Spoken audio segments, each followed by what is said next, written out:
সম্মানিত পত্নীতলাবাসী, আজ 16ই ডিসেম্বর মহান বিজয় দিবস। 1971 সালের আজকের এই দিনে 30 লক্ষ শহীদ এবং 2 লক্ষ মা বোনের সম্ভ্রমের বিনিময়ে আমরা অর্জন করেছিলাম দিনব্যাপী অনুষ্ঠানমালায় আপনাদেরকে স্বাগত জানাচ্ছি।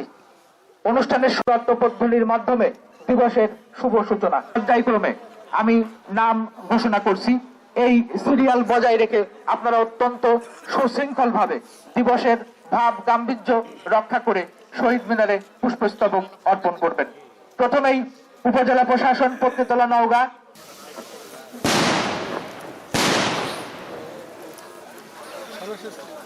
এখন শহীদ মিনারে পুষ্পস্তবক অর্পণ করছেন উপজেলা প্রশাসন, পত্নীতলা, নওগাঁ। উপজেলা নির্বাহী অফিসার মহোদয়ের নেতৃত্বে উপজেলা প্রশাসনের পরে বাংলাদেশ পত্নীতলা থানা শহীদ মিনারে পুষ্পস্তবক অর্পণ করছেন বাংলাদেশ জাতীয়তাবাদী যুব দল সকল অঙ্গ সংগঠন পুষ্পস্তবক অর্পণ শেষ হয়েছে, তাদেরকে সবিনয় অনার প্রদান। আলহামদুলিল্লাহ রাব্বিল আলামিন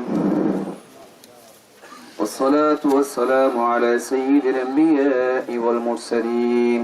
মাওলা, আজ এই দিনে যারা ত্যাগ স্বীকার করার কারণে এই দেশটা স্বাধীন হয়েছে, মাওলা, যে সমস্ত বীর মুক্তিযোদ্ধাগণ তাদের ত্যাগ স্বীকারের কারণে এই দেশ স্বাধীন হয়েছে, আল্লাহ, যারা শাহাদত বরণ করে দুনিয়ার থেকে চলে গিয়েছে, মাবুদ, তাদের রূহ মুবারক আমাদের ফাতিহা শরীফে সওয়াবটুকু পৌঁছে দিন আল্লাহ। যে সমস্ত বীর মুক্তিযোদ্ধা ভাইগণ জীবিত রয়েছেন, এদেরকে আল্লাহ তুমি সুস্থতার সাথে দীর্ঘ হায়াতে তৈয়বা দান করো মাওলা। আল্লাহ, যত ভাইরা এখানে উপস্থিত হয়েছেন, যত সংগঠনের কর্মীরা উপস্থিত হয়েছেন, সকলকে আল্লাহ আপনি কবুল আর মঞ্জুর পেল মাওলা। এদের সমস্ত নেক আশাকে আপনি কবুল আর মঞ্জুর পেল মাওলা। এদের দ্বারা বাংলাদেশটাকে আল্লাহ সুন্দর মতো পরিচালনা হওয়ার তৌফিক দান করো মাওলা। ইজ্জতি আম্মা ইয়াসিফুন ওয়া সালামুন আলাল মুরসালিন আলহামদুলিল্লাহি রাব্বিল আলামিন।